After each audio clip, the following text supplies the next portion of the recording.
పశ్చిమ గోదావరి జిల్లా ఆచంటలో ఈ నెల 7వ తేదీన నిర్వహించే టీడీపీ జనసేన బహిరంగ సభకు వైసీపీ నేతలు అడ్డంకులు సృష్టిస్తున్నారు. సభకు స్థలం ఇచ్చిన లేఅవుట్ యజమానిని వైసీపీ నేత బెదిరింపులకు గురి చేశాడు.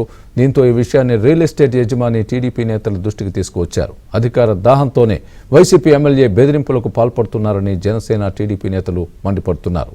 అదే ప్రాంతంలో బహిరంగ సభను నిర్వహించి తీరతామని వారంటున్నారు.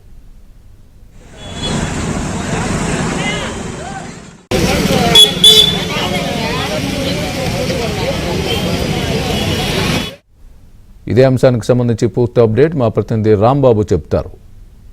రాంబాబు, స్వామి, ఈ నెల 7వ తేదీన పశ్చిమ గోదావరి జిల్లా ఆచంటలో టీడీపీ జనసేన పార్టీల సంయుక్త ఆధ్వర్యంలో భారీ బహిరంగ సభకు ఏర్పాటు చేశారు. ఈ భారీ బహిరంగ సభలో అయితే మొత్తం పశ్చిమ గోదావరి జిల్లా అన్ని నియోజకవర్గాల నుంచి జనాన్ని సమీకరించారని దాదాపు 1,50,000 మందికి ఈ జనాన్ని తరలించాలని చెప్పి ఇరు పార్టీలు ఏవైతే ఉన్నాయో టీడీపీ జనసేన ఈ రెండు పార్టీల నాయకులు భావిస్తున్నారు. దీనికి సంబంధించి బహిరంగ సభకు సంబంధించి భారీ ఏర్పాటు చేస్తున్నారు. ఆచంట సమీపంలోని ఒక రియల్ ఎస్టేట్ ప్రాంతంలో దాదాపు 8 ఎకరాల్లోని సభా ప్రాంగణాన్ని ఏర్పాటు చేస్తున్నారు. ఆ సభా ప్రాంగణం ప్రాంతాన్ని కూడా పరిశీలించిన టీడీపీ నాయకులు అక్కడ సభ ఏర్పాటు చేసుకోవడానికి అధికారులు అనుమతి కూడా దరఖాస్తు చేస్తారు. అయితే అధికారులు అయితే దాదాపు ఆ దరఖాస్తు అయితే అంగీకరించారు. కానీ అదే సమయంలోనే ఒకసారి వైసీపీ నేతలు అయితే రంగంలో దిగారు.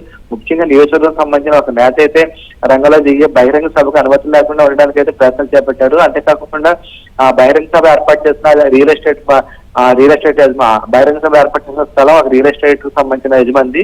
అతని యజమాని కూడా బెదిరింపులు గుర్తిస్తారు.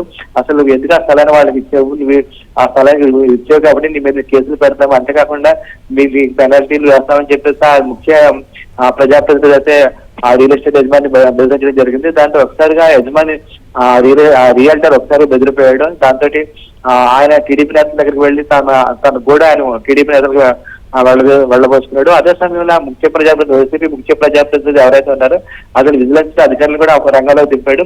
ఆ రియల్ ఎస్టేట్ సంస్థ ఆరోపణలే తెలుసుకొని వీళ్ళని కేసులు పెట్టాలని చెప్పేసి విజిలెన్స్ అధికారులకు ఆ ప్రజాప్రతినిధులు సూచించినట్టుగా మనకి తెలుస్తుందో. దాంతో విజిలెన్స్ అధికారులు కూడా ఒకసారి రంగంలో దిగి ఎక్కడైతే బహిరంగ సభ ఏర్పాటు చేస్తున్నారో ఆ ప్రాంతానికి వెళ్ళి వాళ్ళ తనిఖీలు కూడా చేపట్టారు.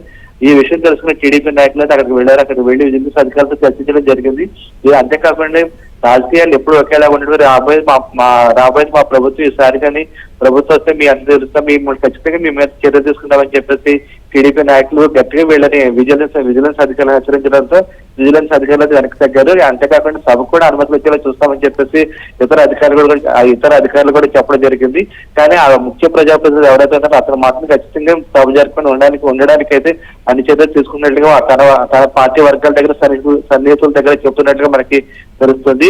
అయితే ఇక్కడ గమనించదగ్గ విషయం ఏంటంటే చాలా ప్రతిష్టాత్మకంగా టీడీపీ జనసేన నాయకులు అయితే ఈ కార్యక్రమాన్ని ఏర్పాటు చేస్తారు. ఎందుకంటే ఎన్నికలు సమీపిస్తున్న వేళ ఉమ్మడి పశ్చిమ గోదావరి జిల్లాలోని ఇక్కడి నుంచి ఆ ఎన్నికల సమర సంఘారావు పూరించాలని చెప్పేసి అటు చంద్రబాబు నాయుడు ఇటు పవన్ కళ్యాణ్ ఇద్దరు భావిస్తున్నారు.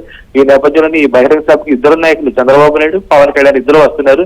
దీంతో ఈ సభ అత్యంత ప్రతిష్టాత్మకంగా టీడీపీ నాయకులు అయితే చేపట్టారు. అయితే దీనికి సంబంధించి వైసీపీ నాయకులు అన్ని రకాల అడ్డంకులు కల్పిస్తున్నారని భావించాల్సి ఇంకా సభ జరగడానికి 3 రోజుల సమయం ఉంది. ఈ నేపథ్యంలో ఇంకా ఎటువంటి ఆటంకాలు కలిగిస్తారని చూడాల్సి ఉంది.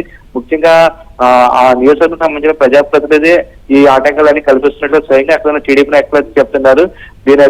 దీనినైతే ఎట్టి పరిస్థితులను అడ్డుకుంటాము, ఖచ్చితంగా సభను నిర్వహిస్తాము, సభను విజయవంతం చేస్తామని చెప్పేసి టీడీపీ నాయకులు జనసేన నాయకులు స్పష్టంగా చెప్తున్నారు. Swamy, right, thanks for the update Rambabu.